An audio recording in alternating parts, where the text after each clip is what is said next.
with the UN is that most of the member states are despotisms. It's a club for despots, and if you really are a despot, you don't have to worry much about your home country. You can spend all your time getting international laurels in New York. As a matter of fact, you probably don't want to live in your home country, and you're busy transmitting wealth from your home country to New York or Switzerland, and so you focus on organizations like the Human Rights Council of the UN, which has been full of despotic countries that totally oppress their own people, and focus on discrediting Israel, which is a luminous example of virtue in international affairs. And so here you have the UN General Assembly. It's really a union of despotic countries that are threatened by the prospect of democracy and the example of democratic capitalism in the Middle East that Israel represents. So of course, the UN is naturally opposed to Israel. It envies and resents Israel. Israel shows that you can make the desert bloom, that you don't have to have oil wells to be rich. That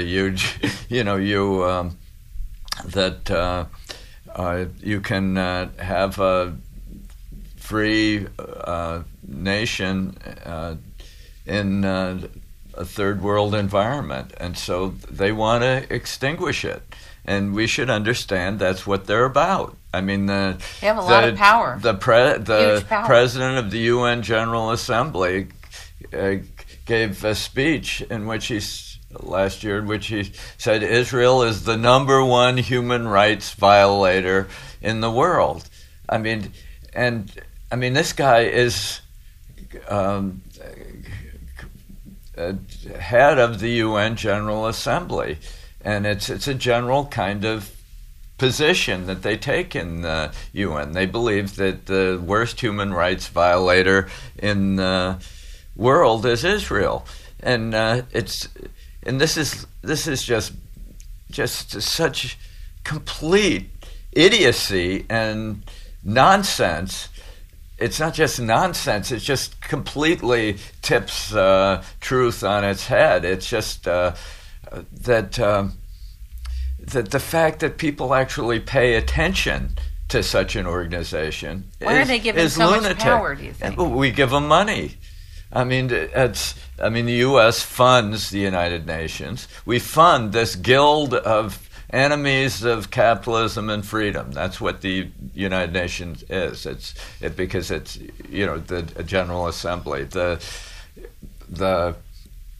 Security Council is a bunch of countries at loggerheads that can't actually accomplish anything directly. So because Russia, China, and they're just getting all these countries to agree on any positive action is just about impossible. So it gives Americans a way to avoid accomplishing anything. If you want to avoid an issue like the threat of Iranian nuclear attack on Israel, if you want to avoid that issue, duck that, you go to the UN, where the General Assembly advocates the destruction of Israel, and the Security Council is paralyzed by the oppositions among its states. So it means that you're effectively avoiding action, and that's what the United States has been doing recently. And have you always been very passionate about politics? I've been, or mostly about geo. Probably not. I've been interested in economics and creativity and technological advance and scientific inspiration and insight.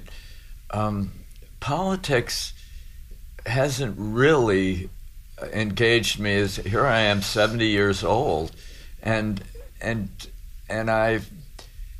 here I've been trying to be a venture capitalist and write about the future of technology. And here I find the leading country in the world in technology is described as the world's leading human rights violator, and it's threatened with destruction by some group of fanatical jihadists in Iran and other countries around the area. And it just seems to me to be an absolute political outrage. It's not something that I find debatable. I always want to know more about my opponent's views than they do. And I've got piles and piles of books about the grievances of the Palestinians. It's an industry that is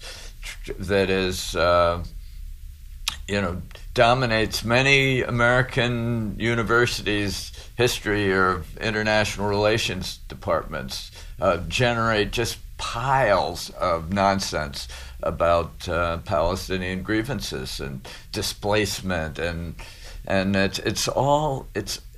if you just look at the numbers, their population growing by leaps and bounds, their incomes soaring, it just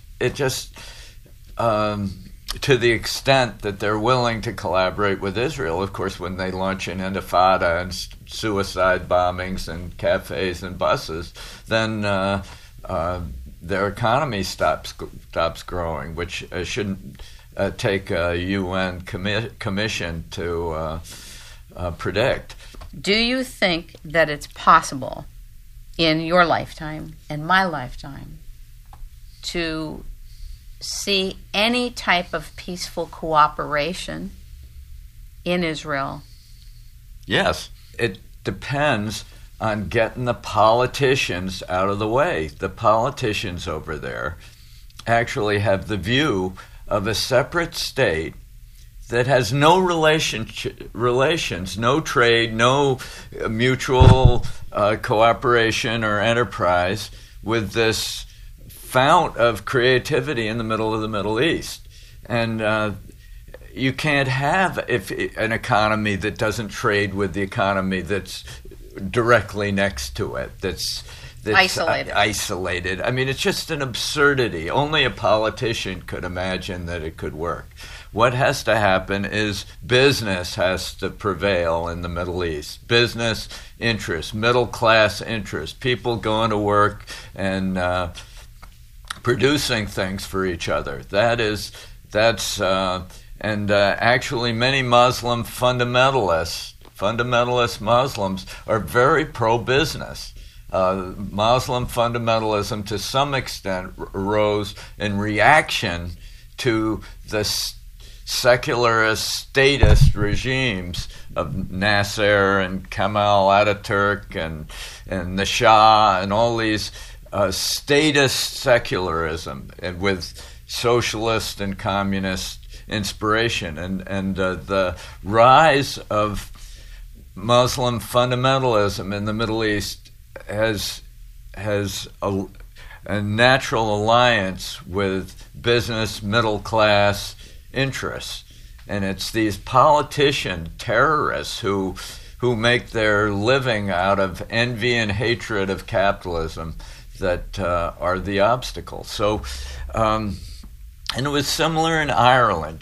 People, when I was growing up, the idea that the Northern Ireland and Southern Ireland, the IRA that battle could ever be overcome seemed impossible.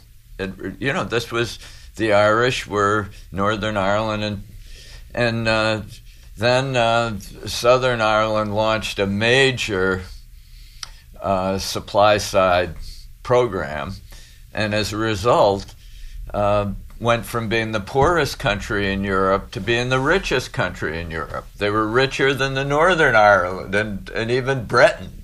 And so all of a sudden, all the resentments and dissolved, and the IRA is no longer really much of a factor.